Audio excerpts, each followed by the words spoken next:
Good morning students, class 10th standard, subject social, history, volume 2, lesson number 7. Okay, lesson name anti-colonial movements and the birth of nationalism. அப்படின்னா என்னன்னா colony ஆதிக்கத்திற்கு எதிரான இயக்கங்களும் தேசியத்தின் தோற்றமும் அப்படிங்கிறது தான் இந்த லெசனினுடைய topic. Okay, I repeat, anti-colonial movements and the British of nationalism. Okay, you can see the learning object. The nature of tribal and peasants revolt against the British, contributory factors for the outbreak of the Great Rebellion of 1857 and the subsequent changes in the British approach to governing India, factors leading to the formation of the Indian National Congress and the perspectives of the early nationalists, divide and rule policy of the British behind the partition of Bengal and the launch of Swadeshi movement in Bengal, background for the launch of home rule movement. Okay, இந்த லெசன்ல நம்ம என்னென்ன topic சொல்லி பார்க்க போறோம் அப்படின்னு சொல்லி பார்த்தோம். First one, the nature of tribal and peasants revolts against the British. அது ஆங்கிலேயர்களுக்கு எதிரான பழங்குடியினர் மற்றும் விவசாயிகளினுடைய போராட்டங்களினுடைய தன்மையை பத்தி நம்ம ஃபர்ஸ்ட் பார்க்க போறோம். Second, the contributory factors for the outbreak of the Great Rebellion of 1857 and the subsequent changes in the British approach to governing India.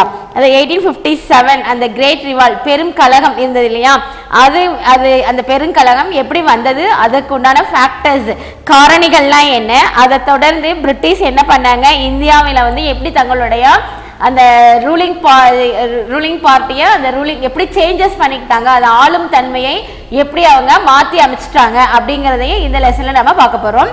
Third, factors leading to the formation of the Indian National Congress and the perspectives of the early nationalist. அதாவது இந்திய தேசிய Congress உருவாவதற்கான factors என்னென்ன காரணங்கள், அந்த தொடக்க காலத்தில் அந்த nationalist தேசியவாதிகள் எப்படி இருந்தாங்க அப்படிங்கிறது இந்த லெசன்ல நம்ம பார்க்க போறோம். Next, divide the rule policy of the British behind the partition of Bengal and the launch of Swadeshi movement in Bengal. So 1905 அதில் பிரிட்டிஷ் வந்து இந்த பார்ட்டிஷன் ஆஃப் பெங்கால் வங்க பிரிவினை அதை கொண்டு வந்தாங்க இல்லையா, அந்த வங்க பிரிவினையை பற்றியும் அதனுடைய அவங்க பிரிட்டிஷ் எப்படி டிவைட் அண்ட் ரூல் பாலிசியா எப்படி வந்து இந்தியாவில் யூட்டிலைஸ் பண்ணாங்க, எப்படி யூஸ் பண்ணி இந்தியாவை வந்து ரெண்டு பார்ட்டாக பிரித்தாங்க அப்படிங்கிறதையும் அவங்க எப்படி அந்த அந்த அவங்களுடைய அந்த கொள்கையை எப்படி இந்தியாவில் இம்ப்ளிமெண்ட் பண்ணாங்க அப்படிங்கிறது இந்த லெசனில் நாம் பார்க்க போகிறோம். Next, background of the launch of home rule movement, தன்னாட்சி அதாவது ஹோம் ரூல் இயக்கம் எப்படி வந்து ஃபாலோ ஆச்சு, அதனுடைய பின்னணி என்ன அப்படிங்கிறதும் இந்த லெசனில் நாம் பார்க்க போகிறோம். Okay, now let us see the introduction.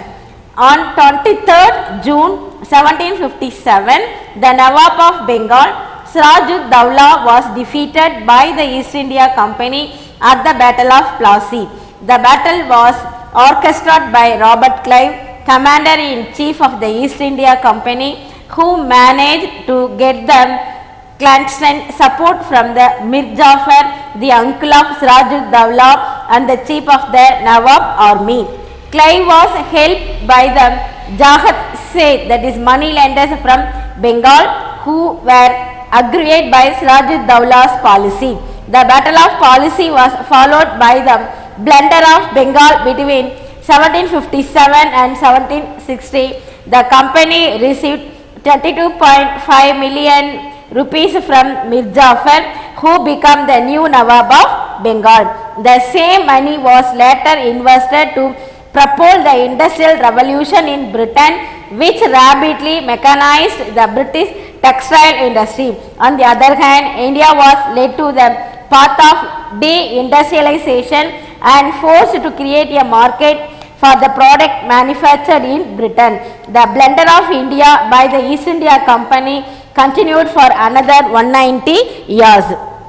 Okay, இந்த 1757 ஜூன் 23 அப்புறம் பார்த்தீங்களா இந்த பேட்டில் ஆஃப் பிளாசி போர் எங்கே நடந்தது அப்படின்னா பெங்காலில். ஓகே, இதுக்கு வந்து சிராஜுத்தௌலா என்ன பண்ணாங்கன்னா ஆங்கிலேய கிழக்கிந்திய கம்பெனியால் அவங்க என்ன பண்ணாங்க, தோற்கடிக்கப்பட்டவர் யார், சிராஜுத்தௌலா. ஓகே, ஆங்கில படையின் தளபதியாக அப்போ யார் இருந்தாங்க அப்படின்னு சொல்லி பார்த்தீங்களா, சீஃப் இன் கமாண்டர் யார் அப்படின்னா ராபர்ட் கிளைவ். ஓகே, இவர் என்ன பண்ணார் அப்படின்னா இந்த பெங்காலில் இருக்கக்கூடிய நவாப் படைக்கு தலைமை ஏற்றவரும் சிராஜுத்தௌலாவுடைய சித்தப்பா, அவருடைய நேம் என்ன அப்படின்னா மிர்ஜாஃபர். இவங்க கிட்ட என்ன பண்ணாங்கன்னா ஒரு ரகசியமா சீக்ரெட்டா ஒரு ஆதரவை வாங்கிடுறாரு. ஆதரவை வாங்கி தான் இந்த பேட்டில் ஆஃப் பிளாசியை வந்து என்ன பண்ணுச்சு அப்படின்னா நடந்தது அப்படின்னு சொல்லலாம். ஓகே, அதாவது பெங்காலில் யாருடைய ரூலிங்கில் இருந்தது அப்படின்னு சொன்னால் சிராஜுத்தௌலா அவருடைய இதுதான் இருந்தது. அவருக்கும் ராபர்ட் கிளைவ் அப்போ வந்து பெங்காலுடைய சீஃப் கமாண்டராக இருந்தவர் யார் அப்படின்னா அதாவது ராபர்ட் கிளைவ். இவர் என்ன பண்ணார் அப்படின்னா இந்த மிர்ஜாஃபர் இருக்கிற இவருடைய சிராஜுத்தௌலாவுடைய சித்தப்பா மிர்ஜாஃபர் கிட்ட ஒரு ரகசியமா ஒரு சீக்ரெட் அலையன்ஸ் ஒரு உடன்படிக்கை வச்சுட்டு அந்த உடன்படிக்கையின் பிரகாரம் தான் என்ன பண்ணார் அப்படின்னா வார் டிக்ளேர் பண்றாரு. இந்த வார்ல வந்து யார் ஜெயிக்கிறாங்க அப்படின்னா ராபர்ட் கிளைவ் தான் ஜெயிக்கிறாரு. சிராஜுத்தௌலா வந்து அதாவது தோற்கடிக்கப்பட்டார். ஓகேவா? ஸோ இதனால என்னாச்சுன்னா சிராஜுத்தௌலாவினுடைய அடக்குமுறை கொள்கைகளால் அவதிப்பட்ட இந்த ஜகத் சேத்துக்கள் அப்படிங்கிறவங்க, அவங்க யாருன்னா பெங்காலில் வந்து இந்த மணி லேண்டர் வட்டிக்கு வந்து பணம் கொடுக்குறவங்க, அவங்களுக்கு பேர் என்ன சொல்லுவாங்க அப்படின்னா ஜகத் சேத் அப்படின்னு சொல்லுவாங்க. ஓகே, இவங்க வந்து யாருக்கு ஹெல்ப் பண்றாங்க அப்படின்னா ராபர்ட் கிளைவுக்கு தான் வந்து ஹெல்ப் பண்றாங்க. ஓகே, ஆஃப்டர் இந்த பிளாசி போருக்கு பின்னாடி என்னாச்சு அப்படின்னா இந்த பெங்கால் ஃபுல்லாவே என்ன பண்ணதுன்னா கொள்ளையடிக்கப்பட்டது அப்படின்றாங்க. ஏன்னா வங்காளத்தினுடைய புதிய நவாபா யார் இருந்தாங்க அப்படின்னா மிர்ஜாஃபர். ஏன்னா மிர்ஜாஃபர் தான் அவருடைய சித்தப்பா இல்லையா, அவங்களுடைய சித்தப்பாவையே இப்போ என்ன பண்ணுறாங்க அப்படின்னா ராபர்ட் கிளைவ் வந்து நவாப் ஆஃப் பெங்காலாக வந்து டிக்ளேர் பண்ணிடுறாரு. ஸோ இவர்கிட்ட வந்து ஈஸ்ட் இந்தியா கம்பெனி எவ்வளவு அமௌண்ட் வாங்கினாங்க, அதாவது 2.25 பில்லியன் க்ரோஸ், அது 2,25,00,000 ரூபாயை என்ன பண்ணுறாங்கன்னா 1757 1760 இந்த இடைப்பட்ட காலத்தில் எத்தனை இயர்ஸ் 3 இயர்ஸ் இல்லையா, இந்த 3 வருஷத்துக்குள்ள என்ன பண்ணாங்க அப்படின்னா ஆங்கிலேயர்களை வந்து அவங்க வந்து இவர்கிட்ட இருந்து என்ன பண்ணுறாங்க அப்படின்னா அதாவது என்ன அவருக்கு வந்து இவங்க ஹெல்ப் பண்ணினதுனால அந்த ஹெல்ப் பண்ணினதுக்கு மணியாக வந்து வாங்கிக்கிறாங்க. யார்கிட்ட? பெங்காலில் இருந்து. பேசிக்கலி இது எப்படி சொல்ல போனால் வந்து பெங்கால் கிட்ட இருந்து ராபர்ட் கிளைவ் வந்து கொள்ளையடிச்சார்னே தான் சொல்லலாம். இவ்வளோ பெரிய அன்னைக்கு இது வந்து மிகப்பெரிய ஒரு ஹியூஜ் அமௌண்ட். இந்த ஹியூஜ் அமௌண்ட்டை என்ன பண்ணார் அப்படின்னா மிர்ஜாஃபர் கிட்ட இருந்து இவர் வந்து அவருக்கு ஹெல்ப் பண்ணதுக்காக என்ன பண்ணுறாங்க அப்படின்னா வாங்கிக்கிறாங்க. ஓகே, இதை வந்து என்ன பண்ணாங்கன்னா இவ்வளோ பணத்தையும் அவங்க எதுக்கு இன்வெஸ்ட்மெண்ட் பண்ணியிருக்காங்க அப்படின்னா பிரிட்டிஷ் வந்து இந்த டெக்ஸ்டைல் இண்டஸ்ட்ரி இருக்கு இல்லையா, இந்த டெக்ஸ்டைல் இண்டஸ்ட்ரியை கம்ப்ளீட்டாக இண்டஸ்ட்ரியலைசேஷனாக மாற்றுறதுக்கு தான் இந்த மணியை என்ன பண்ணாங்க அப்படின்னா பயன்படுத்துகிறாங்க. அது எங்க பிரிட்டன்ல. ஓகேவா? பிரிட்டன்ல இவர்கிட்ட இந்த மிர்ஜாஃபர் கிட்ட இருந்து வாங்கின பணத்தை ஃபுல் அண்ட் ஃபுல்லா எதுக்கு யூட்டிலைஸ் பண்றாங்க, அவங்களுடைய கண்ட்ரிக்கு கொண்டு போய் கம்ப்ளீட்டா டெக்ஸ்டைலுக்கு தான் வந்து, ஏன்னா டெக்ஸ்டைல் கம்ப்ளீட்டா இண்டஸ்ட்ரியலைசேஷனா கன்வெர்ட் பண்றாங்க, அதுக்கு தான் கம்ப்ளீட்டா என்ன பண்றாங்க அப்படின்னா யூஸ் பண்றாங்க. அதே நேரத்தில் என்ன பண்றாங்கன்னா இந்தியாவில் வந்து எல்லா தொழில்களை வந்து கம்ப்ளீட்டா என்ன பண்றாங்க முடக்கிடுறாங்க. முடக்கிறது இல்லாமல் நம்மளுடைய கூட்ஸை வாங்குறதுக்கு வந்து அதாவது ரொம்ப ரெஸ்ட்ரிக்ஷன்ஸ்லாம் கொண்டு வந்து அவங்களுடைய பிரிட்டிஷனுடைய பொருள்களை தான் இந்தியாவில் விற்கணும் அப்படிங்கிறதுக்காக என்ன பண்ணுறாங்க மிகப்பெரிய வந்து ஒரு வழிவகுக்கிறாங்க. இது கிட்டத்தட்ட இதுதான் பேசிக். இது கிட்டத்தட்ட இது எவ்வளோ வருஷத்துக்கு நீடிச்சிச்சு அப்படின்னு சொல்லலாம் 190 இயர்ஸ் 190 ஆண்டுகள் வந்து என்ன சொல்கிறாங்க அப்படின்னா இந்த திட்டம் தான் வந்து நீடிச்சிருந்தது. Okay, next after Plassey, the British adopted a policy of territorial expansion. Soon the remaining part of the Indian subcontinent came under their control. British brought systematic changes in land revenue administration, army, police, judicial system and other institutions of governance. The early Indian response to colonial exploitation and the colonial political and economic domination consisted of two elements. The response in the late 18th and early 19th century was restorative in nature. Tribal uprising and peasant rebellions made an attempt to restore the old order. The second response appeared in the second half of the 19th century in the form of Indian nationalism that imagined India as a nation imposing on a consequences of unity and national aspiration. Okay, இப்போ இந்த பிளாசி போர் நடந்தது இல்லையா, இதுக்கப்புறம் வந்து என்ன பண்ணாங்க அப்படின்னா British வந்து அவங்களுடைய டெரிட்டரி அந்த எல்லையை வந்து என்ன பண்ணுறாங்க அப்படின்னா கம்ப்ளீட்டாக எக்ஸ்பேண்ட் பண்ணுறாங்க, விரிவாக்கம் வந்து செய்கிறாங்க. அந்த கொள்கையை தான் வந்து அவங்க இங்கே வந்து இம்ப்ளிமெண்ட் பண்ணிகிட்டு இருக்கிறாங்க. ரொம்ப சீக்கிரமாக என்ன பண்ணுறாங்க அப்படின்னா அதாவது இந்தியாவில் இருக்கக்கூடிய இந்தியா சப்கான்டினென்ட்டில் இருக்கக்கூடிய எல்லா பிளேஸும் India is also known as a subcontinent அப்படின்னு சொல்கிறோம். அந்த சப்கான்டினென்ட்டில் இருக்கக்கூடிய ஆல்மோஸ்ட் எல்லா பிளேஸஸையும் என்ன பண்ணணும்னா தங்களுடைய ஆளுமையின் கீழ் வந்து கொண்டு வரணும் அப்படின்னு என்ன பண்ணாங்க நினைச்சாங்க. அதுக்காக நிறைய கட்டுப்பாடுகள் எல்லாம் கொண்டு வராங்க. எந்தெந்த சிஸ்டத்துல பாரு என்னென்ன சிஸ்டத்துல வந்து சேஞ்சஸை கொண்டு வராங்கன்னு சொல்லி பார்த்தீங்களா, revenue administration, army, police, judicial system, இது எல்லாத்திலுமே அதாவது ராணுவம், காவல்துறை, நிதித்துறை, நில வருவாய்த்துறை, இது எல்லாத்திலுமே என்ன பண்றாங்க அப்படின்னா நிறைய சேஞ்சஸை கொண்டு வராங்க. அந்த சேஞ்சஸை என்ன சொல்றாங்கன்னா for administration purpose. Okay, administration பர்பஸ்க்காக தான் இந்த சேஞ்சஸ் அப்படின்ட்டு என்ன பண்ணாங்க அப்படின்னா நிறைய ரிஃபார்ம்ஸ், நிறைய வந்து சீர்திருத்தங்களை வந்து கொண்டு வந்துடுறாங்க. ஓகே, இது எதுக்கு அப்படின்னா இந்த கலோனியல் அதாவது காலனி ஆதிக்க சுரண்டல் அப்படிங்கிறது இப்போதான் என்ன ஆகுது, இந்தியாவில் வந்து கொஞ்சம் கொஞ்சமாக இம்ப்ளிமெண்ட் ஆகுது, ஸ்டார்ட் ஆக ஆரம்பிக்குது. ஓகே, இது அவங்க எப்பயுமே அவங்க என்ன பண்ணாங்க, பிரிட்டிஷினுடைய சொல்கை அந்த அதாவது என்ன சொல்ற சூழ்ச்சி அப்படின்னே சொல்லலாம் இல்லையா. அவங்க அப்படியே என்ன பண்ணுவாங்க, ஃபர்ஸ்ட் அங்கே போய் அந்த கண்ட்ரியினுடைய நிலவரத்தை எல்லாம் புரிஞ்சுக்கிட்டு கொஞ்சம் கொஞ்சமாக அவங்களுக்கு ஹெல்ப் பண்ணுற மாதிரி ஒரு சுச்சுவேஷனை கிரியேட் பண்ணி ஹெல்ப் பண்ணுறோம் அப்படிங்கிற பர்பஸ் என்ன பண்ணுவாங்க, இங்கே இருக்கக்கூடிய ஏராளமான எனார்மஸ் பூட்டி ஆஃப் வெல்த்தை என்ன பண்ணிடுவாங்க, கொள்ளையடிச்சிட்டு போயிடுவாங்க, சுரண்டிடுவாங்க. அதே இதை தான் என்ன பண்ணாங்க அப்படின்னா இந்தியாவில் இருக்கக்கூடிய பொருளாதாரத்தை வந்து கம்ப்ளீட்டாக சீர்குலைய வைக்கணும், நான் அதை வந்து டிஸ்ட்ராய் பண்ணிவிட்டு இங்கே இருக்கக்கூடிய அந்த எனார்மஸ் பூட்டி ஆஃப் வெல்த்தை கொண்டு போய் என்ன பண்ணணும், அந்த கிரேட் பிரிட்டன்லாம் அந்த கண்ட்ரியை வந்து கம்ப்ளீட்டாக டெவலப் பண்ணணும் அப்படிங்கிற ஒரே நோக்கத்தில் தான் என்ன பண்ணாங்க அப்படின்னா இங்கே இருக்கக்கூடிய ஏராளமான செல்வங்களையும் இயற்கை வளங்களையும் இப்போ என்ன பண்ண ஆரம்பிச்சிடுறாங்க, சுரண்ட ஆரம்பிச்சிடுறாங்க. ஓகே, இதில் வந்து என்னத்துல 18th செஞ்சுரியில் ஸ்டார்டிங்லேயும் 19th செஞ்சுரியில் ஸ்டார்டிங்லேயும் என்னாச்சு அப்படின்னா ரொம்ப பெரிய ஒரு சேஞ்சஸ் வந்து இந்தியாவில் வந்தது. எப்படின்னா பழங்குடியினர், அதாவது ட்ரைபல் அப்ரைசிங் அப்படின்னு சொல்கிறோம். இந்த ட்ரைபல் அப்ரைசிங்னா பழங்குடியினருடைய கிளர்ச்சி. அது ஒரு பக்கம் பிரிட்டிஷுக்கு வந்து எதிராக இருந்தது. இன்னொன்று வந்து எதை சொல்லலாம் அப்படின்னு சொன்னால் விவசாயிகளினுடைய கிளர்ச்சி. அந்த இது ரெண்டுமே கிட்டத்தட்ட பார்த்தீங்களா அவங்களுக்கு பிரிட்டிஷ்க்கு வந்து ஒரு எதிரான ஒரு கிளர்ச்சியாக தான் வந்து இது இங்கே இருந்தது. இது வந்து என்ன பண்ணாங்க அப்படின்னா அதாவது அந்த ரெண்டாவது ஃபஸ்ட்டு வந்து முதல்ல பார்த்தீங்களா ட்ரைபலுடைய அப்ரைசிங் ஸ்டார்டிங்லேயும் அதுக்கப்புறம் அக்ரிகல்ச்சருடைய அப்ரைசிங் வந்து செகண்ட் ஹாஃப்லேயும் பார்த்தீங்களா மிகப்பெரிய ஒரு கிளர்ச்சியாகவே இருந்தது அப்படின்னு நாம் சொல்லலாம். இது வந்து என்னாச்சு அப்படின்னா இந்த அப்ரைசிங் என்னாச்சு அப்படின்னா ஒரே நாடாக உருவாகிறதுக்கு இந்தியா அது வரைக்கும் என்னாச்சு அப்படின்னா நிறைய சின்ன சின்ன நாடுகள் எல்லாம் சேர்ந்தது தான் அப்படின்னு இருந்தது இல்லையா. இப்போ அந்த மாதிரி இல்லாமல் இந்தியாங்கிற ஒரே நாடாக உருவாகிறதுக்கு இது என்னாச்சு அப்படின்னா ஒரு அடிகோலியது அப்படின்னே இதை நம்ம சொல்லலாம். Okay, so the story of resistance and the varied range of response against the British rule in the Indian subcontinent from the early and mid 19th century to the early 20th century are outlined. So in the process, the nature of British rule, the policies and administrative apparatus which adversely affected almost all the sections of the society are analyzed.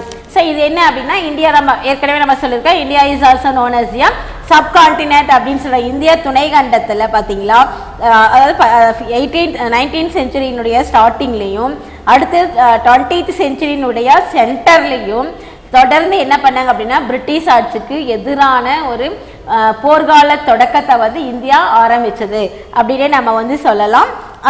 அதுதான் என்னென்ன பாதிப்புகள் என்ன பிரிட்டிஷ்க்கு வந்து இங்கே இருக்கக்கூடிய மக்கள் வந்து பிரிட்டிஷுக்கு எதிராக எப்படியெல்லாம் கிளர்ச்சி செஞ்சாங்க அப்படிங்கிறது தான் next topic. Peasant and tribal resistance. பீசன்ட்ஸ்னா விவசாயிகள், அண்ட் ட்ரைபல்னா பழங்குடி மக்களுடைய எதிர்ப்பு கிளர்ச்சி அப்படின்னே நம்ம இதை சொல்லலாம். Why the urban elite of India was busy responding to the Western ideas and the rationality by engaging in various socio-religious reform movements. A far more aggressive response to the British rule emerged in rural India. The traditional elite and peasant along with the tribals revolted. They were not necessarily seeking the removal of British but rather the restoration of the free colonial order. The concept of private property rights in land, rigorous collection of land revenue, encroachment of tribal land by the non-tribal people, the interference of the Christian missionaries in the socio-religious life of the local people were a very few of the many issues which added to the sense of resentment against the British. The tribal people in particular started looking at them as invaders and encroachers. The fundamental aspect of various tribal and peasants revolt was that all of them try to eliminate the most immediate and visible causes of their misery. There were nearly 100% uprising during British rule. Okay, இதில் நம்ம சொன்ன மாதிரி விவசாயிகளும் இந்த பழங்குடியினரும் எப்படி பிரிட்டிஷ்க்கு எதிராக கிளர்ச்சிகளில் ஆரம்பிக்கிறாங்க அப்படின்னு சொல்லி பார்க்கலாம். இப்போ பல்வேறு சமய சமூக சீர்திருத்த இயக்கங்களில் வந்து யார் ஈடுபட்டு இந்த நவீன கருத்துக்களை வந்து என்ன பண்ணுறாங்க அப்படின்னா புகுத்துறாங்க. பகுத்தறிவு இது எல்லாமே இந்தியாவில் இருக்கக்கூடிய முக்கியமாக என்ன பண்ணுறாங்கன்னா உயர்குடி பழங்குடி மக்களினுடைய அவங்கள வந்து எப்படியாவது இந்த இதுல இருந்து விடுபட்டு கொண்டு வரணும் அப்படிங்கிறதுல தான் மிக முக்கியமான நோக்கமா இருந்தாங்க. ஆனா இந்த ஊரக வளர்ச்சி பக்கத்துல இருக்கிறவங்க வேணா என்ன பண்ணாங்க அப்படின்னா இந்த மாதிரி இவங்க இம்ப்ளிமெண்ட் பண்ணது பிரிட்டிஷ் ஆட்சிக்கு வந்து பாத்தீங்களா எதிராக ரொம்ப வந்து ஒரு வலுவான ஒரு பின்னடைவை வந்து பிரிட்டிஷ்க்கு வந்து இது ஏற்படுத்துச்சுனே அப்படின்னு நாம சொல்லலாம். ஏன்னா இவங்க வந்து ரொம்ப ஆர்த்தடாக்ஸ் பாரம்பரியமான ஒரு உயர்குடி பிரிவை சார்ந்தவங்களா இருக்கிறாங்க. இந்த ட்ரைபல் பீசன்ஸ் அப்படின்னு சொல்றாங்க. இவங்கெல்லாம் என்னன்னா இந்தியாவிலிருந்து ஆங்கிலேயர்களை வந்து கம்ப்ளீட்டா வந்து வெளியேற்றணும். அதுக்கு வந்து என்ன பண்ணாங்க அப்படின்னா அதே மாதிரி எப்படியும் வந்து இவங்க வந்து பிரிட்டிஷ் வந்து எப்படி இந்த காலனி ஆதிக்கத்தை இந்தியாவில் வந்து நிலைநிறுத்திடுவாங்க அப்படிங்கிறதுல இந்த பழங்குடியின மக்கள் என்ன நினைச்சாங்க அப்படின்னா எப்படியாவது பிரிட்டிஷை இங்கே இருந்து நம்ம வந்து கம்ப்ளீட்டா இவங்களை வந்து வெளியேற்றணும் அப்படின்னு தான் அவங்களுடைய பெரும் முனைப்பாவே அவங்க இருந்தாங்கன்னே சொல்லலாம். மேலே என்ன பண்ணாங்க அப்படின்னு நிலம் தொடர்பான தனி சொத்துரிமைகள் அதை பற்றி அதுக்கு தனியாக ஒரு பாலிசி எல்லாம் உருவாக்குறாங்க. அப்புறம் நில வருவாயை தீவிரமா என்ன பண்றது அப்படின்னா வசூல் செய்யறது. இந்த லேண்ட் ரெவன்யூ வந்து என்ன பண்றதுன்னா ரொம்ப தீவிரமா வசூல் செய்யறது. அதுக்கு முன்னாடி வரைக்கும் அந்த மாதிரி கிடையாது. பிரிட்டிஷ் வந்தவொடனே என்ன பண்ணாங்க ரொம்ப தீவிரமா பழங்குடியின மக்கள் கிட்ட இருந்து என்ன பண்றாங்க அப்படின்னா அந்த லேண்ட் ரெவன்யூவை கலெக்ட் பண்ணிட்டு இருக்காங்க. இது எல்லாமே அது பழங்குடியினர் அல்லாதவர்கள் என்ன பண்றாங்கன்னா இந்த பழங்குடியினருடைய நிலத்தை வந்து ஆக்கிரமிப்பு செய்யறது. ஓகே, ஆல்ரெடி ட்ரைபலுக்கு இவ்வளோன்னு சொல்லி என்ன பண்ணியிருப்பாங்க அலர்ட் பண்ணியிருந்திருப்பாங்க. அவங்க அந்த சில இடங்களை என்ன பண்ணுவாங்க அப்படின்னா அந்த ட்ரைபல் இல்லாமல் இருக்கக்கூடிய மற்றவங்களை தூண்டிவிட்டு அவங்கள என்ன செய்யறது அப்படின்னா அந்த நிலத்தை வந்து ஆக்கிரமிச்சு நீங்கள் வச்சுக்கோங்க அப்படின்னு சொல்லி பிரிட்டிஷ் அவங்களுக்கு எதிராக வந்து தூண்டி விடுறது. இதெல்லாம் இந்த மாதிரி நிறைய பல பிரச்சனைகளை என்ன பண்ணாங்க அப்படின்னா உருவாக்குறாங்க. இது பழங்குடியின மக்களுக்கு என்ன ஆச்சு அப்படின்னா ஒரு அமைதியின்மையை வந்து உருவாக்குச்சு. இதனால அவங்க என்ன பண்ணாங்க அப்படின்னா இதனால அவங்க என்னன்னா படையெடுப்பு அவங்க ஆக்சுவலி கரெக்டாக அவங்க பாட்டுக்கு விவசாயம் தான் பார்த்துட்டு இருந்தாங்க. ஆனால் இந்த மாதிரி பிரிட்டிஷ் பண்ணனதுனால அவங்கள வந்து ஒரு படையெடுக்கக்கூடிய ஒரு படையெடுப்பாளர்களாகவே அவங்கள என்ன பண்ணிடுச்சு அப்படின்னா வந்து மாத்திச்சு அப்படின்னு நம்ம வந்து சொல்லலாம். மேலும் அவங்களுடைய நிலத்தை மற்றவங்க ஆக்கிரமிச்சதுனால அவங்க கிட்ட இருந்து அந்த நிலத்தை வந்து திருப்பியும் அகைன் ஆக்குபை பண்ணிக்கணும் அப்படின்னு நினைக்க ஆரம்பிச்சாங்க. இதனால என்னாச்சு அப்படின்னா நிறைய இருக்கக்கூடிய பழங்குடியின மக்கள் அவங்கள என்ன பண்ணாங்க இந்த கிளர்ச்சிக்கு அடிப்படையா தங்களுடைய அந்த வேதனை அந்த உடனே வந்து கம்ப்ளீட்டாக வந்து ரிமூவ் ஆகணும் அப்படின்ட்டு என்ன பண்ணாங்க ஒரு 100 அதாவது அந்த காலத்திலேயே சொல்கிறாங்க 100க்கு அதிகமான ஒரு அமைப்புகள் இருந்தது. அவ்வளவு அமைப்புகளும் யாரு ட்ரைபல் அமைப்புகள் அவ்வளவு அமைப்புகளும் பிரிட்டிஷுக்கு எதிராக தான் கிளர்ச்சியில் வந்து ஈடுபட ஆரம்பித்தது. ஓகே, அதில் ஃபர்ஸ்ட் 1 or 2 ஆர்கனைசேஷன்ஸ் மட்டும் நம்மளுடைய லெசனில் வந்து கொடுத்துருக்காங்க. அது என்ன சில கேட்டகரிஸ் மட்டும் கொடுத்துருக்காங்க. அது சில கேட்டகரிஸை மட்டும் நம்ம இப்போ பார்க்கலாம். Okay, restorative rebellions that is agitation of this type relates to attempt to restore old order and the old social relations. Religious movement such agitations were led by religious leaders who fought for the liberation of the local populace by restricting society on certain religious principles. Social banditry. The leaders of such movements were considered criminal by the British and the traditional elite, but were looked upon by the people as heroes or champions of their cases as mass insurrections, usually leaderless and spontaneous uprising. Okay, இந்த 4 categories மட்டும் இங்கே கொடுத்துருக்காங்க. அதில் first என்ன restorative ரெபலியன்ஸ் அப்படின்னா மறுசீரமைத்தலுக்கான கிளர்ச்சிகள் அப்படின்னு சொல்லலாம். இது என்ன agitation of this type relates to attempt to restore old order and the old social relation. இந்த வகையான போராட்டம் என்ன அப்படின்னா பழைய முறைமைகள் மற்றும் பழைய சமூக உறவுகளை வந்து நிலைநிறுத்தும் முயற்சியினுடைய அந்த தொடர்புடையது. அதாவது நம்மளுடைய பழைய ட்ரெடிஷனல் சிஸ்டத்தை வந்து ஃபாலோ பண்ணுறதுக்கும் அந்த பழைய ரிலேஷன்ஸ்லாம் இருக்காங்க இல்லையா அவங்கள எல்லாத்தையும் திருப்பி என்ன பண்ணுறது கலெக்ட் பண்ணி எல்லாத்தையும் ஒன்றுபடுத்தி திரட்டி ஒன்றா சேர்ந்து பிரிட்டிஷை வந்து எதிர்க்கிறது அப்படிங்கிறது. Next religious movement. Such agitations were led by religious leaders who fought for the liberation of the local populace by restricting society on certain religious principle. சமய இயக்கங்கள் அப்படின்னு சொல்றது இது வந்து என்னன்னா இந்த இயக்கங்களுக்கு தலைமையேற்ற சமய தலைவர்கள் சமய சிந்தனையாளர்களுடைய அடிப்படையில் அந்த சமூகத்தை என்ன பண்றது அப்படின்னா சீரமைக்கிறது, அதன் மூலமா உள்ளூர் விடுதலைக்காக போராடுறது. Next, social banditry. The leaders of such movements were considered criminal by the British and the traditional elite, but were looked upon by the people as heroes or champions of the case. சமூக கொள்கைகள் அப்படின்னு சொல்றது இதுல வந்து என்ன அப்படின்னா இயக்கங்களுடைய தலைவர்கள் ஆங்கிலேயர்களுடைய அந்த பாரம்பரிய உயர்குடியினரை வந்து என்ன பண்ணாங்க அப்படின்னா குற்றவாளியா இவங்க வந்து கருதுறாங்க. யாரு? பிரிட்டிஷ். அந்த பாரம்பரியமிக்க பழங்குடியினர் ஆர்த்தடாக்ஸ் லீடர்ஸ் அவங்களா இருக்காங்க இல்லையா, அவங்கள வந்து பிரிட்டிஷ் என்னவா நினைக்குது அப்படின்னா இவங்கெல்லாம் ஒரு கிரிமினல் குற்றவாளிகள் அப்படின்னு சொல்லியே கருதுறாங்க. அதனால அந்த சமூகத்தை சார்ந்த மக்களினுடைய மேம்பாட்டுக்காக உழைத்த நல்லவர்களையும் சாதனையாளர்கள் நிறைய பேர் இருந்தாங்க இல்லையா, பிரிட்டிஷ் இந்த மாதிரி அவங்கள வந்து ஒரு தவறான கண்ணோட்டத்தில் பார்த்ததுனால அங்கே இருக்கக்கூடிய மக்கள் என்ன நினைக்கிறாங்க அப்படின்னா அவங்கள வந்து சாதனையாளர்களாகவும் நமக்காக பாடுபடக்கூடிய சமய தலைவர்களாகவும் அவங்கள நினைக்க ஆரம்பிச்சுட்டாங்க. Next, mass insurrection, usually leaderless and spontaneous uprising. மக்களினுடைய கிளர்ச்சி. பொதுவாக இங்கே என்னென்னா இங்கே வந்து லீடர்ஸ்லாம் இருக்க மாட்டாங்க. லீடர்ஸ் இல்லாமலே என்ன பண்ணுவாங்க அப்படின்னா திடீர்னு அங்கங்கே அந்த புரட்சி இயக்கங்கள் என்ன ஆயிடும் அப்படின்னா உதயமாகும். அவங்க எல்லாம் பிரிட்டிஷை வந்து எதிர்ப்பாங்க.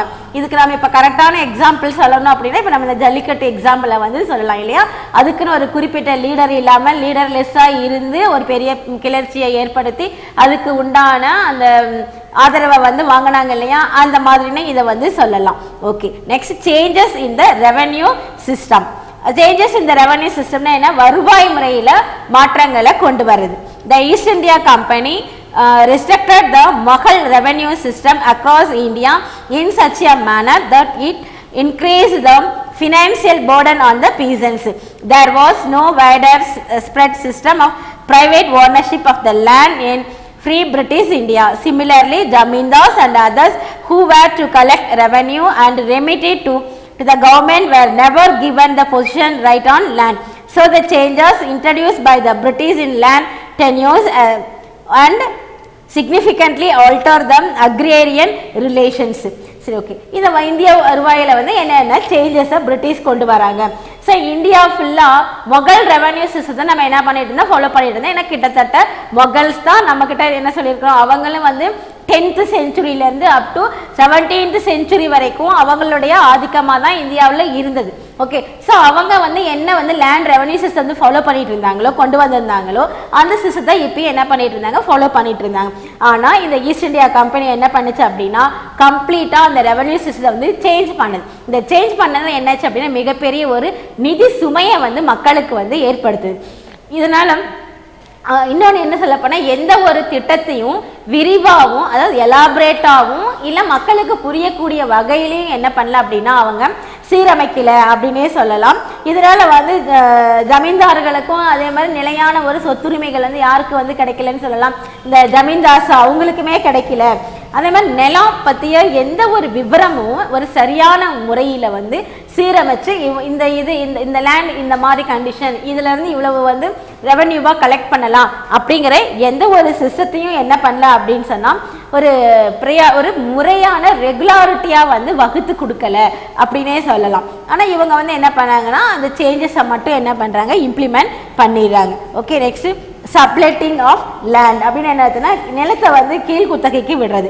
த practice of letting out and subletting of land complicated the agrarian relations. The zamindar often sublet land to many subordinate lords who in return collected a fixed amount of revenue from the peasant. This increased the tax burden on the peasants. Okay, நிலத்தை என்ன பண்ணுறது அப்படின்னா குத்தகைக்கு விடுறது.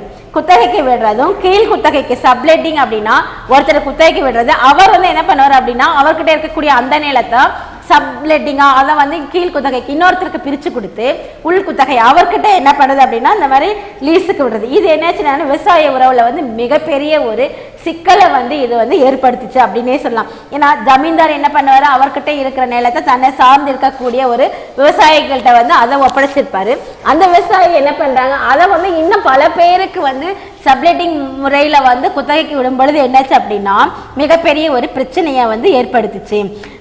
முதல்ல எல்லாம் பார்த்தீங்கன்னா ஜமீன்தார் கிட்ட வந்து ஒருத்தர்கிட்ட ஒப்படைச்சிருப்பாங்க, அவர் என்ன பண்ண குறிப்பிட்ட தொகையை வந்து குத்தகையாக வந்து கொடுத்துட்டு இருப்பார். ஆனால் இந்த மாதிரி சிஸ்டம் வந்ததுனால அதிகமான வரி சுமை யாருக்கு ஏற்பட்டுச்சு அப்படின்னா அக்ரேரியன் விவசாயிகளுக்கு ஏற்பட்டுச்சு அப்படின்னே சொல்லலாம். Next pheasant uprising. Peasants revolts against to erupt in the early 19th century and continued till the very end of British rule in India. Many of these revolts were led by religious leaders who treated the British rule as an invasion into the socio-religious life of the people of India. சரி, okay. Pheasant uprising, விவசாயிகளினுடைய கிளர்ச்சி. இது வந்து 19th century ஸ்டார்டிங்கில் பார்த்தீங்களா விவசாயிகளுடைய கிளர்ச்சி பார்த்தீங்களா British east India கம்பெனியினுடைய ஆட்சி ஒரு முடிவுக்கு வரும் வரை என்னாச்சு அப்படின்னா இந்த பீசன்ஸுடைய ப்ரைஸிங் வந்து தொடர்ந்து வந்து வெடிச்சிட்டே தான் இருந்தது அப்படின்னு சொல்லலாம். இது என்னென்னா இந்திய மக்களுடைய சமூக சமய வாழ்க்கையில் வந்து ஆங்கிலேயருடைய ஆட்சியினுடைய ஒரு அத்துமீறலாக தான் இதை வந்து யார் கருதுனாங்க அப்படின்னா சமய தலைவர்கள் இவங்க வந்து இப்படி அந்த மாதிரி கருத ஆரம்பித்ததுனால மிகப்பெரிய ஒரு கிளர்ச்சியாகவே என்னாச்சு அப்படின்னா இது வந்து உருவாகவே தொடங்கியது. Next, Farsi movement. Okay, Farsi இயக்கம். Farsi movement launched by Haji Saradullah in 1818 in the part of Eastern Bengal advocated the participants to abstain from an un-Islamic activities. This brought him into direct conflict with the Zamindars and subsequently with the British who favored the Zamindars to appear the peasant uprising. After the death of Sirajuddin in 1839, the rebellion was led by his son Dutu Miran, who called upon the peasants not to pay tax. It gained popularity on a simple doctrine that land and all wealth should be equally enjoyed by the common folk. Dutu Miran laid emphasis on the egalitarian nature of religion and declared that land belongs to God and collecting rent or levying taxes on it was therefore against divine law. Large number of peasants were mobilized through a network of village organization. There were violent clashes throughout 1840s and 1850s with the Zamindars and planters. After the death of Dutu Miran in 1862, that was reviewed in the 1870s by Nawab Mian.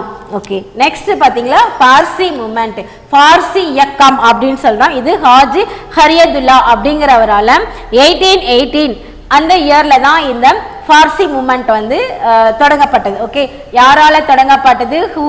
அதாவது ஹாஜி ஹரியதுல்லா அப்படிங்கிறவரால 1818 தான் இது வந்து தொடங்கப்பட்டது. இது எங்க அப்படின்னா இதுவும் வந்து பெங்கால் தான். அது எங்க? ஈஸ்ட் பெங்கால். ஓகே, கிழக்கு பெங்கால்ல இருந்து தான் தொடங்கப்பட்ட ஒரு அமைப்பு.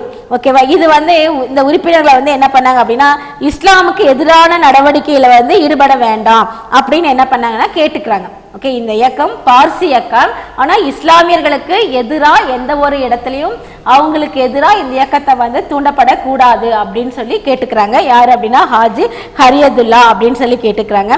இதனால ஜமீன்தார்கள் அவங்களுடைய இதனால என்ன பண்ணாங்க, ஜமீன்தார்களோட வந்து அவங்களுடைய விவசாயிகள் கிளர்ச்சியை ஒடுக்க ஜமீன்தாருக்கு என்ன பண்ணுச்சு அப்படின்னா நிறைய சலுகைகளா காட்டியது. இதனால நேரடியான மோதல் யாருக்கு ஏற்படுத்துது? இந்த பார்சி மூமெண்ட்டுக்கு வந்து ஏற்படுத்தியது அப்படின்னே சொல்லலாம். 1839 பார்த்தீங்கன்னா ஹரியதுல்லா அவர் இறந்துடுறாரு. அவருக்கு பின்னாடி அவருடைய சன், அவர் பேர் என்ன, டூட்டு மியான், அவருடைய தலைமையில இந்த பார்சி மூமெண்ட் வந்து தொடர்ந்து ரன் ஆக்டா இருந்தது. அவர் என்ன சொல்றாருன்னா மக்கள்கிட்ட நீங்க யாருமே என்ன பண்ண வேண்டாம், வரி செலுத்தவே வேண்டாம், வரி கொடுக்கவே வேண்டாம். பிரிட்டிஷுக்கு எதிராக நம்மளுடைய நிலத்துல நாம உழைக்கிறோம், நாம என்ன பண்ண வேண்டாம், அவங்களுக்கு வரி கொடுக்கவே வேண்டாம் அப்படின்னு சொல்லிடுறாரு. பொதுமக்களுடைய நிலத்தையும் எல்லா வளங்களையும் என்ன பண்ணணும் அப்படின்னா சரிசமமா அனுபவிக்கணும் அப்படின்னு ஒரு எளிய கொள்கையை வந்து எல்லாத்துக்கிட்டையும் சொல்றாரு. இந்த லேண்ட் பிலாங்ஸ் டு காட், இந்த நிலம் கடவுள், அதாவது கடவுளால் நமக்கு கொடுக்கப்பட்டது. அந்த நிலத்தை வந்து அனுபவிக்கக்கூடிய உரிமை யாருக்கு இருக்கு? நமக்கு தான் இருக்கு. அதனுடைய ஏகபோக உரிமை, எல்லா சுக துக்கங்களும் நம்ம மட்டும்தான் அனுபவிக்கணும் அப்படின்னு இவர் வந்து தன்னுடைய கொள்கைகளை எளிய முறையில வந்து சொல்றாரு. அதனால என்னாச்சு அப்படின்னு இந்த இதனால என்னாச்சு அப்படின்னா வாடகை வசூலிக்கிறது, வரி வசூலிக்கிறது, இதுல எல்லாம் என்னாச்சு அப்படின்னா ரொம்ப ஒரு அப்சக்கல்ஸ், தடைக்கற்கள் வந்து ஏற்பட ஆரம்பிக்குது பிரிட்டிஷுக்கு. ஸோ இதனால் 1840 அண்ட் 1850 முழுவதும் என்ன பண்ணாங்க, ஜமீன்தார்கள் வந்து என்ன பண்ணாங்கன்னா, அதாவது ஜமீன்தாருக்கும் அவங்க யாருக்கிட்ட லேண்ட் ஒப்படைச்சிருப்பாங்க இல்லையா, அந்த என்ன சப்ளிட்டிங் மெத்தட்ல அவங்களுக்கு கீழே இருக்கக்கூடிய அந்த விவசாயிகளுக்கும் பார்த்தீங்கன்னா 10 இயர்ஸாக தொடர்ந்து போராட்டம் வந்து நடந்துகிட்டே தான் இருக்கு. 1862ல இந்த டூடு மியான் வந்து இறந்துடுறாரு. அவர் இறந்ததுக்கு அப்புறம் 1870ல பார்த்தீங்கன்னா நோவா மியான் அப்படிங்கிறவர் திருப்பி வந்துடுறாரு. அவராலையும் திருப்பி என்ன ஆகுது அப்படின்னா இந்த இயக்கம் வந்து தொடர்ந்து நடந்துட்டு தான் இருக்கு. ஓகே, ஜமீன்தார்கள் கிட்ட என்ன பண்ண மாட்டேன்றாங்க, அவருக்கு கீழே இருந்த அந்த சப்ளெட்டிங் லேண்ட்லார்ட்ஸ் இருக்காங்க, அது அவருக்கு கீழே அந்த கீழ் குத்தகைக்கு விட்ட அந்த குத்தகைக்காரர்கள் என்ன பண்ணுறாங்க, நாங்கள் வந்து வரி கொடுக்க மாட்டோம், அந்த நிலத்துக்கு எதிரான குத்தகையும் தர மாட்டோம், வரியவும் கொடுக்க மாட்டோம் அப்படின்னு என்ன பண்ணுறாங்க, போராட்டத்தை ஆரம்பிக்கிறாங்க.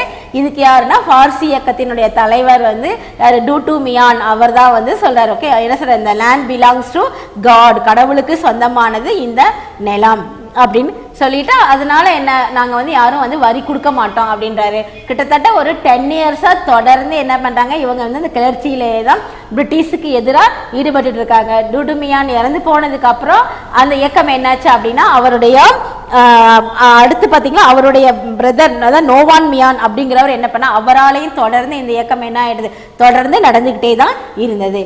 Next one, Wahhabi rebellion in Parasit. The Wahhabi rebellion was an anti-imperial and anti-landlord movement. It originated in and around 1827 in the Parasit region of Bengal. It was led by an Islamic preacher, Titu Mir, who was deeply influenced by the Wahhabi teachings. He became an influential figure among them predominantly Muslim peasantry oppressed under the coercive zamindari system. However, the fact that the majority of zamindars were Hindus gave the movement an anti-Hindu complexion. On 6th November 1831, the first major attack was launched in the town of Pune. Titu Mir immediately declared freedom from British rule. Soon there was retaliation from the British and a large number of troops were sent to Noot Bell area. Titu Mir along with his 50 soldiers were killed in the struggle. In the end, the peasant rebellion clearly showed an awareness of the power structure in rural society and a strong will to restrictive authority. The rebels were quite familiar with the political source of oppression demonstrated in their actions against the zamindar houses, their grain stocks, the money lenders and the merchants. At times, the British state machinery which came forward to protect these local agents of oppression was also attacked. These characteristics were reflected in the peasant movements of the 20th century too. Okay, next பாத்தீங்களா வாஹாபி rebellion இன் பாரசட் அப்படின்னு சொல்ல. ஓகேவா, அந்த இந்த பாராசட் அப்படிங்கிற இடத்துல வாஹாபி கிளர்ச்சி அப்படின்றது ஆங்கிலேயனுடைய ஆட்சிக்கும் இந்த நிலப்பிரபுகளுக்கும் எதிராக துவங்கப்பட்ட ஒரு அமைப்பு தான் இந்த வாஹாபி ரெபலியன் அப்படின்னு சொல்றது. இது எங்க அப்படின்னா பெங்கால்ல தான். பெங்கால்ல வந்து எங்க அப்படின்னா இந்த பர்சத் அப்படிங்கிற ஒரு பிளேஸ்ல 1827 அப்பதான் இந்த வாஹாபி ரெபலியன் என்னாச்சு அப்படின்னா ஆரிஜினேட் ஆச்சு அப்படின்னே சொல்லலாம். இது வாஹாபி போதனைகளால என்ன பண்றாங்க அப்படின்னா ரொம்ப அவங்களுடைய போதனைகளும் எப்படி இருக்கு அப்படின்னு ரொம்ப ஆழமா மக்களால் அதிக லெவலில் வந்து மக்கள் ஈர்க்கப்பட்டது அப்படின்னே சொல்லலாம். இது வந்து இஸ்லாமிய மத போதகர் இந்த டூடு மீர் அப்படிங்கிற இந்த கிளர்ச்சிக்கு என்ன பண்ணார்னா தலைமையேற்றார். அதாவது ஜமீன்தாரி முறையால் வந்து ஒடுக்கப்பட்ட இஸ்லாமிய பீப்புள், முஸ்லீம் பீப்புள் இருக்காங்க இல்லையா, அவங்களுக்கு குறிப்பாக அவங்க வந்து விவசாயத்தில் ஈடுபட்டு இருந்தாங்க. அந்த பகுதியில் இருந்தவங்க திருப்பியும் செல்வாக்கு அடையணும், அதாவது முதலாம் பார்த்தீங்களா அவங்க தான் ரொம்ப வந்து செல்வாக்கு மிக்கவர்களாக அவங்க தான் இருந்தாங்க.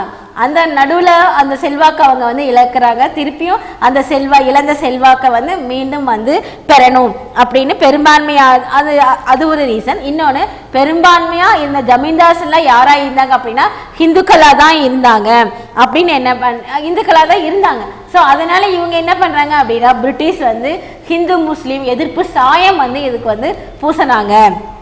ஸோ 1831 நவாப் 6ல் வந்து அந்த புர்னியா அப்படிங்கிற பிளேஸில் வந்து ரொம்ப பெரிய ஒரு அட்டாக், மிகப்பெரிய ஒரு தாக்குதல் வந்து நடக்குது. இதில் வந்து டூட்டுமீர் என்ன பண்ணுறாங்க அப்படின்னா உடனடியாக ஆங்கிலேய ஆட்சியிலேருந்து என்ன பண்ணாங்கன்னா அவரை வந்து அவர் அரெஸ்ட் பண்ணி தான் விடுதலை பெற்றதாக அவரை வந்து அறிவிச்சிடுறாங்க.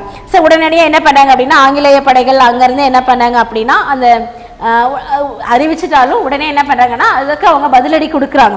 எப்படின்னா ரொம்ப அதாவது இந்த நர்கல் பேரியா அப்படிங்கிற இடத்துக்கு என்ன பண்ணுறாங்க அப்படின்னா அவங்ககிட்ட இருக்கக்கூடிய பெரும்பாலான ட்ரூப்புகளை வந்து அங்கே அனுப்புகிறாங்க. இந்த போராட்டத்தில் பார்த்தீங்களா மோர் தென் 50 சோல்ஜர்ஸ் என்ன பண்ணுறாங்க, 50 சோல்ஜர்ஸ் ப்ளஸ் அவரோட யார் அப்படின்னு இந்த டூட்டுமீர் இவர் வந்து இந்த போரில் வந்து கொல்லப்பட்டார், பிரிட்டிஷ்க்கு எதிரான இந்த போரில் வந்து கொல்லப்பட்டார் அப்படின்னு சொல்கிறாங்க. ஃபைனலாக பார்த்தீங்களா என்ன அப்படின்னா இந்த கிராம பகுதி சமூகத்தில் விவசாயினுடைய கிளர்ச்சி வந்து என்னாச்சு அப்படின்னா அதிகார கட்டமைப்பு, அதனுடைய தெளிவான விழிப்புணர்வு, இது எல்லாத்தையுமே வந்து மறுசீரமைப்பு செய்ய வேண்டிய ஒரு மனதிடமும் இதில் என்னாச்சு அப்படின்னா இந்த பீசன்ஸ் அப்ரைசிங் மூலமாக வந்து வெளிப்பட்டது. அதாவது விவசாயத்தில் வந்து கட்டமைப்பு வந்து கண்டிப்பாக வந்து மாற்றணும், அந்த துறையில் வந்து நிறைய சீர்திருத்தங்களை கொண்டு வரணும், அதுக்காகவே இந்த கிளர்ச்சி ஏற்பட்டது. இதனுடைய அதாவது இவங்களுடைய அடக்குமுறைகள் எல்லாத்தையும் என்ன பண்ணுறாங்க, பிரிட்டிஷினுடைய அடக்குமுறை, ஜமீன்தார்களுடைய அடக்குமுறை, இது எல்லாத்தையுமே மக்கள் வந்து என்ன பண்ணாங்க அப்படின்னா எதுக்கவே ஆரம்பிச்சாங்க. ஸோ ஜமீன்தாருடைய வீடுகள், அவங்களுடைய தானிய கிடங்கு, இந்த வட்டிக்கு பணம் கொடுக்குறவங்க இருக்காங்க இல்லையா அவங்க, அப்புறம் அந்த ட்ரேடர்ஸ் வர்த்தகர்கள், இவங்க எல்லாமே என்ன பண்ணாங்க அப்படின்னா ஆங்கிலேயர்களுக்கு எதிரான நடவடிக்கையில் இப்போ மேக்சிமம் வந்து அவங்களும் ஈடுபட ஆரம்பிச்சிடறாங்க. ஓகே, ஆரம்ப காலகட்டத்தில் அவங்க கூட இருந்தால் கூட போக போக அந்த கிளர்ச்சியிலால் பெரும் பாதிக்கப்பட்டு அந்த கிளர்ச்சியின் பால் ஈர்க்கப்பட்டு இவங்களும் என்ன பண்ணுறாங்க அப்படின்னா பிரிட்டிஷுக்கு எதிராகவே பெங்காலில் வந்து அந்த கிளர்ச்சியில் வந்து ஈடுபடவே ஆரம்பித்தாங்க அப்படின்னே சொல்லலாம். இத்தகைய அடக்குமுறையினால என்ன பண்ணுறாங்க அப்படின்னா உள்ளூரில் இருக்கக்கூடிய அந்த முகவர்களை வந்து பாதுகாக்கணும் அப்படின்னு ஆங்கிலேய அரசு என்ன பண்ணுச்சு, அந்த நிர்வாகமும் தாக்குதலுக்கு வந்து கிட்டத்தட்ட வந்து உள்ளானது. ஏன்னா சில பேர் என்ன பண்ணாங்க, பிரிட்டிஷ்க்கு ஃபேவரபுளான ஆளுங்க நிறைய பேர் இருந்திருப்பாங்க இல்லையா, ஸோ அவங்கள எப்படியாவது வந்து காப்பாற்றணும் அப்படின்னு பிரிட்டிஷ் வந்து அவங்களுக்கு உண்டான அந்த பாதுகாப்பு உரிமைகளையும் அவங்களுக்கு கொடுக்குறாங்க. ஸோ இதுதான் என்னாச்சு அப்படின்னா இந்த மாதிரி பிரிட்டிஷ் வந்து எப்படி வந்து அந்த லோக்கலில் இருக்கக்கூடிய ஆளுங்களை வந்து அவங்க எப்படி லோக்கல் பீப்புளை வந்து எப்படியெல்லாம் அவங்க தூண்டி விட்டாங்க, எப்படி வந்து விவசாயிகளுக்கு எதிராக வந்து கிளர்ச்சிகளை ஏற்படுத்தினாங்க, எப்படி இந்திய மக்கள் கிட்ட இருக்கக்கூடிய விவசாய நிலங்களை வந்து துண்டாக்குனாங்க, எப்படி வந்து ஜமீன்தார்களுக்கு அதாவது ஜமீன்தார்களுக்கும் அங்கே இருக்கக்கூடிய அவருக்கு கீழே வேலை செஞ்சுக்கிட்டு இருந்தால் அந்த சின்ன சின்ன லேண்ட்லார்ட்ஸு விவசாயிகளை இவங்க எல்லாத்தையுமே என்ன பண்ண ஜமீன்தார்களுக்கு எதிராக வந்து தூண்டிவிட்டு எப்படியெல்லாம் வந்து டிவைட் அண்ட் ரூல் பாலிசியை வந்து அப்ளை பண்ணாங்க. இதனால தான் என்னாச்சு அப்படின்னா 20th செஞ்சுரியில் பார்த்தீங்களா மேலும் இது என்னாச்சு அப்படின்னா இந்த போராட்டம் முற்று பெறாமல் தொடர்ந்து என்னாச்சு அப்படின்னா கொழுந்து விட்டு எரிய ஆரம்பித்தது. Okay, so then next topic என்ன அப்படின்னு பார்த்தீங்கன்னா ட்ரைபல் அப்ரைசிங். ஸோ அது நெக்ஸ்ட் கிளாஸில் பார்க்கலாம். Thank you students.